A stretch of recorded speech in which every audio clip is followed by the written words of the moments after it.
All right, NACAC 2022, I have the pleasure of introducing the former president of NACAC. Many of you who are already familiar with Jayne Fonash. Thank you so much for joining us today. Thank you, Yasmin. It's great to be here. What a pleasure to be able to talk to you and really hear what the experience has been like with NACAC, going through so many changes and so many phases. And you really can speak to what's happening right now.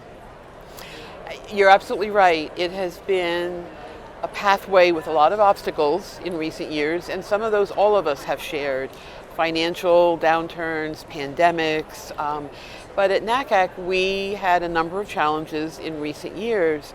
But the wonderful thing about this organization is that there have always been leaders who have stepped up from the association, who really wanted to make a contribution to improving the work that we do to be sure that students of all backgrounds and all colors transition to higher education opportunities. So it's been a challenging time, but it has also been exciting and rewarding to see so many of our members and our leaders become more engaged in our day-to-day efforts and ensure that student equity and access is at the forefront, not just for us as members, but for the people in this country and around the world who need to be aware of what students need.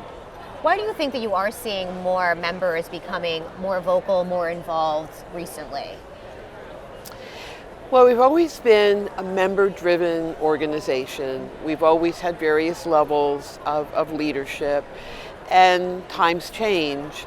And the governance organization inside and the board have made some changes in that governance structure because we wanted to be sure that more members had voices. So there have been some changes in recent years about how we elect our leadership, how we engage our members to be part of ad hoc groups or other kinds of standing committees.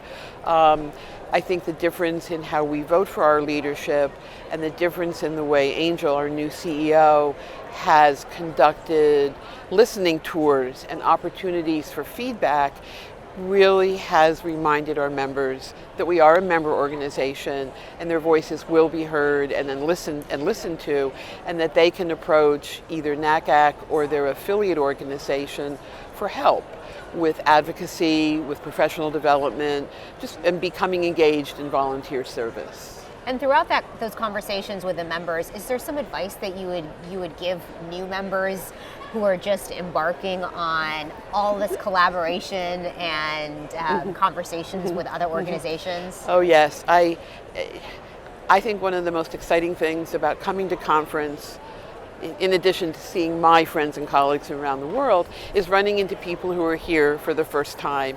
And they are certainly professionals, but they're a little bit deer in the headlights. And I love those conversations because, so what do I do? Where should I go? Who should I talk to? This is the most welcoming profession that I know of. And I did some things before I became a college counselor, but I have friends and neighbors who do all kinds of professional work. I don't know of anyone who would talk about their professional affiliation as a place where they know that they will be supported, they can ask even the smallest questions and get advice about how to grow in their career. So I know it's expensive to come to a national conference. I'm glad that we now have a virtual option. Our affiliates have conferences, so I would really encourage new members to the profession to reach out to other colleagues. I have never contacted anyone and had a door slammed in my face. People have always been forthcoming about information, resources, how to solve a problem. Oh, do you know this person at this school? If you reach out to them, they might be able to answer your question. So I would really encourage our new members and people who are thinking about becoming part of NACAC to just embrace the opportunity to have this worldwide network of colleagues who can help them to grow in their profession. And you touched on seeing people, friends from all over the world. I don't even know if we've mentioned, we have people from over 40 countries who have come to Houston to be a part of this. Yes. What an incredible opportunity for networking, for meeting new people. Yes. The world is a much smaller place than it was 50 years ago, and students on both sides of all the oceans that surround us here in the U.S. come and go to different continents and different countries for their education. And that's so exciting to be able to go and experience another part of the world, but the same for us. It is always interesting to me to hear how my colleagues in the UK or in the EU or in Asia, how are their students making decisions about the education that they're going to pursue after college? What do they do with their students that's been really helpful, and exchanging and having those conversations. You know, instead of working in a high school with maybe a staff of 5 or 10, you have a staff of colleagues from around the world.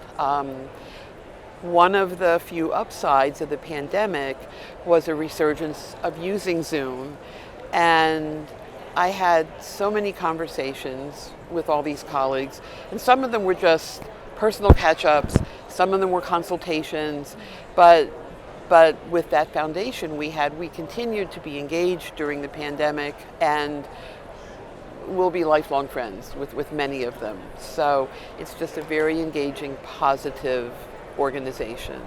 I'd also encourage new members to think about becoming involved in volunteer service. Start with something little, you know, agree to be part of a committee in your affiliate. There are lots of opportunities at the affiliate level to volunteer and to grow into a leadership cycle, and the same at the national level. There are ad hoc committees. I think there will be some new future opportunities that will be announced.